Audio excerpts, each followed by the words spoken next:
Okay, this video is for page 326.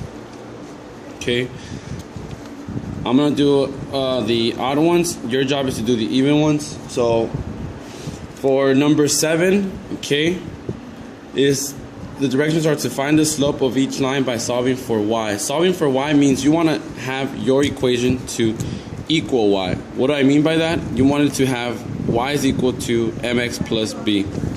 Now, your job is to go ahead and, for example, this equation, you want to make it look like the slope-intercept form. Y is equal to mx plus b. So if you go ahead and subtract 4x from this side and subtract 4x, then you're going to have negative 3y. These cancel. This one's brought down. Negative 4x. You cannot combine these. A lot of you are saying negative 12 minus 4 is negative 16. That's totally incorrect. You can't combine these two, so you simply put them side by side. You don't have to write plus negative 12. I could have said negative 4x minus 12. So now, I still don't have y by itself. So now I'm going to go ahead and divide everything by negative 3.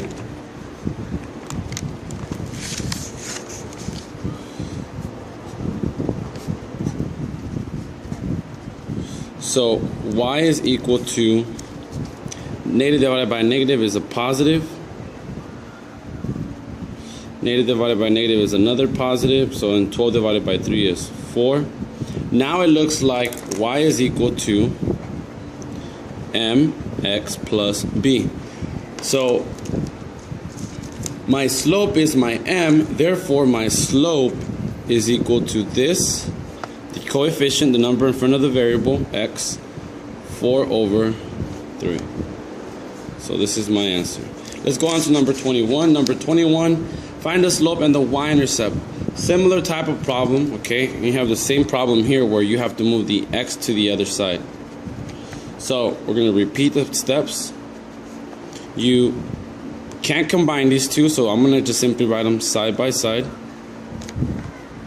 So now you still don't have it in y is equal to mx plus b form. You still have to divide by 3.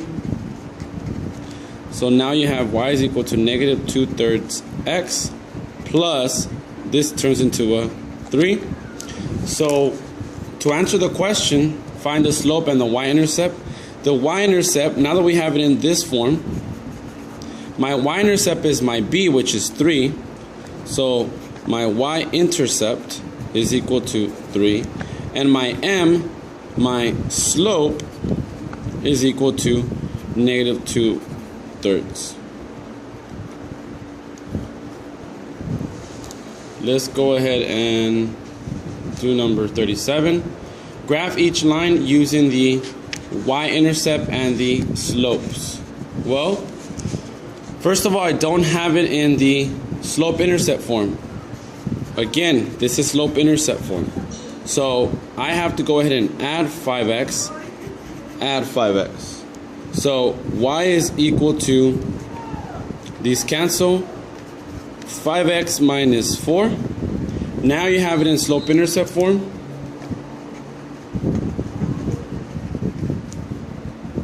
So you can go ahead and graph this now. Let's actually go ahead and graph it. Here's my y-axis, my x-axis.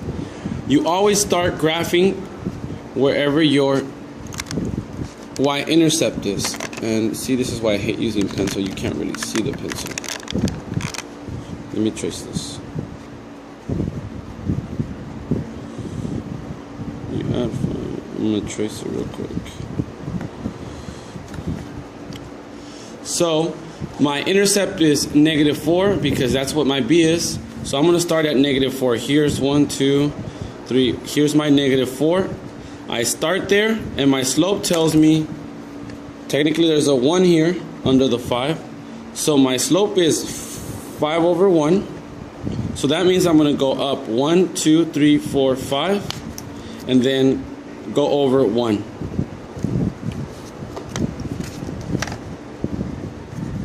Connect these two. So the question told me to graph each line using the intercept and the slope. Well, there's my line. All you need to create a line is 2 points. So that does it for this video.